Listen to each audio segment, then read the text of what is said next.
तो इस बार election peaceful हो, सब कुछ ठीक ठाक हो, इसके लिए बिहार पुलिस ने क्या कुछ किया? बिहार पुलिस कई महीनों से अपराधियों के विरुद्ध अभियान चला रही है।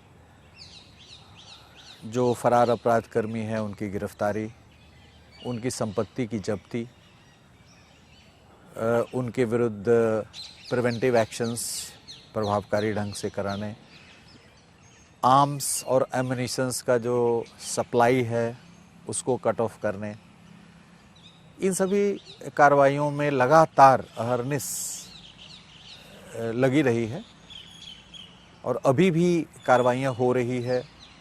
अभी करीब 1000 केंद्रीय जो अर्धसैनिक बल हैं हमें उपलब्ध कराए गए हैं।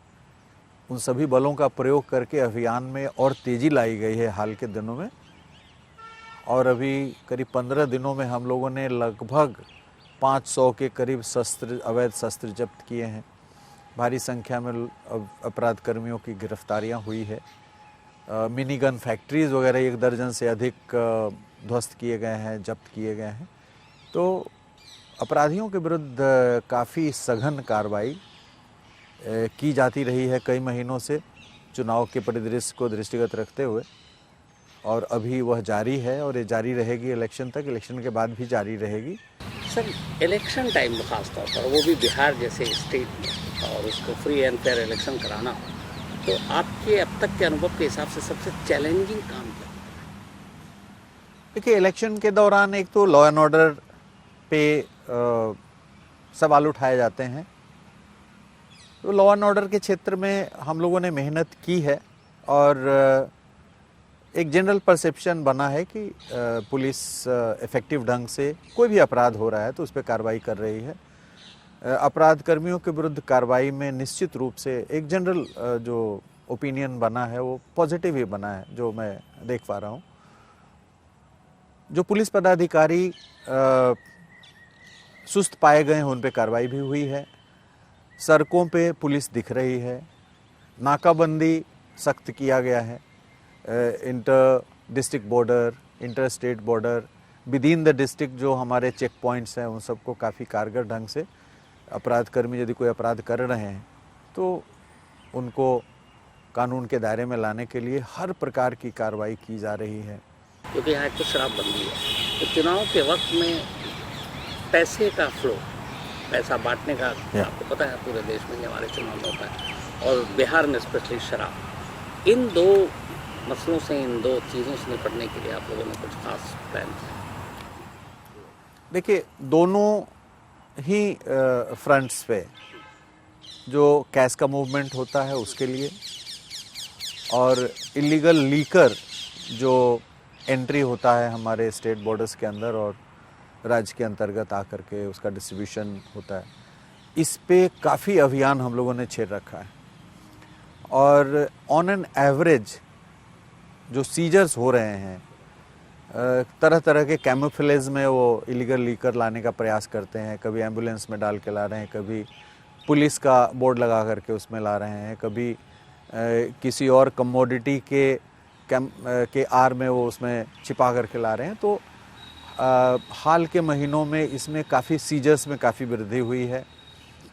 हम लोगों ने जो सोर्स स्टेट्स हैं वहाँ सोर्स स्टेट्स से भी संपर्क किया है, और जो वहाँ के हमारे वांटेड अपराध कर्मी हैं उनकी गिरफ्तारी के लिए हमने अनुरोध किया है। तो लीकर्स के फ्रंट पे हम लोग अभी तक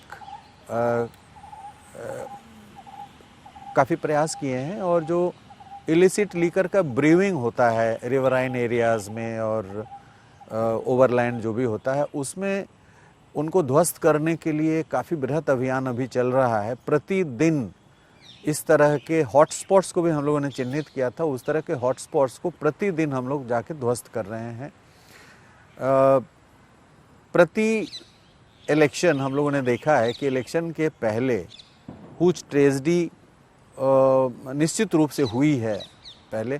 इस बार हम लोग का एक चैलेंज ये है कि इस प्रकार हम लोग जो इलीगल लीकर का जो ट्रेड है उस पर इस तरह के से हम लोग हावी हो जाएं कि इस प्रकार की कोई हुज ट्रेजेडी वगैरह ना हो। क्योंकि 2020 असेंबली इलेक्शन के पहले भी हुज ट्रेजडी गोपालगंज सिवान में हुआ था, उसके पहले भी हुआ था। तो हम लोग का एक बहुत बड़ा चैलेंज है कि किसी प्रकार की हुज ट्रेजडी ना हो। इलीगल लीकर का जो मूवमेंट है, सोर्स स्टेट पे भी हम लोग समन्वय करके उनसे अनुरोध करके जो इस प्रकार का लीकर का जो यहाँ पे पुश किया जाता है स्टेट के अंदर, उस पर भी प्रभाव पड़े। तो हर फ्रंट पे हम लोग काम कर रहे हैं। पहले बूथ कैप्चरिंग और ये सारी चीज़ें होती थी, लेकिन अब तो ईवीएम आ गया। ईवीएम की वजह से ये तो सरदर्द अब कम हो गया पुलिस के लिए भी। लेकिन अब अगर मैं 2025 की बात करूँ, आज के दौर में टेक्नोलॉजी सारी चीज़ें हैं, ईवीएम के साथ बूथ कैप्चर तो अब चीज़ ख़त्म हो गई, लेकिन नई चीज़ें शुरू हुई, वो है धमकाना।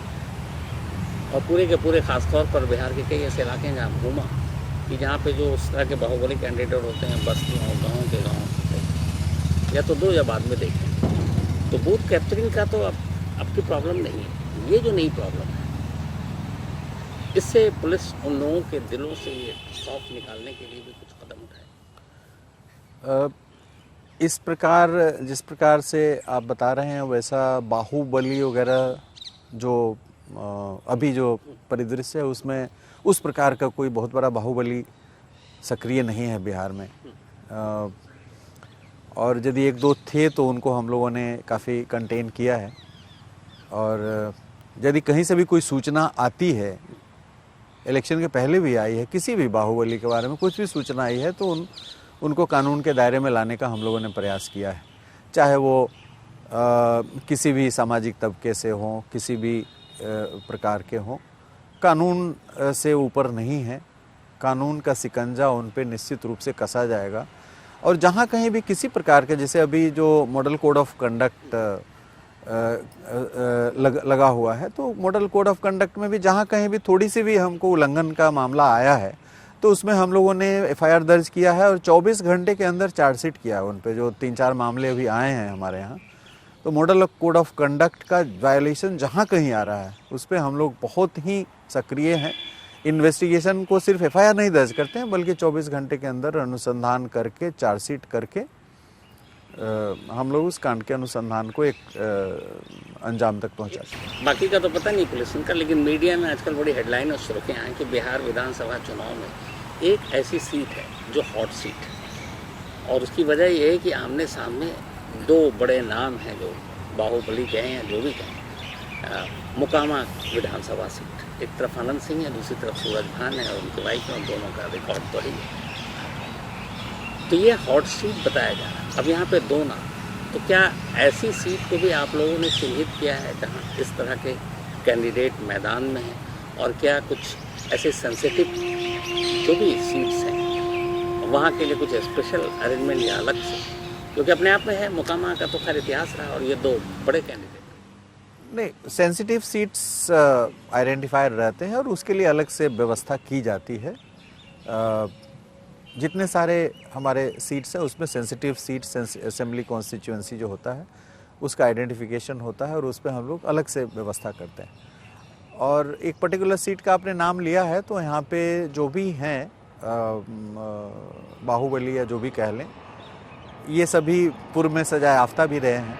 कानून का उपयोग, ऐसा नहीं कि बाहुबली के विरुद्ध कानून का उपयोग नहीं हुआ है। कानून की नज़रों में सभी समान है। जहाँ कहीं से वायलेशन की खबर आएगी तो उस पर कानूनी शिकंजा कसा जाएगा। इसमें किसी प्रकार की छूट कहीं नहीं है। कानून का समान प्रयोग सभी के ऊपर किया जाएगा। कहीं से भी कोई भी सूचना आएगी, उस पर हम लोग कानूनी कार्रवाई करेंगे।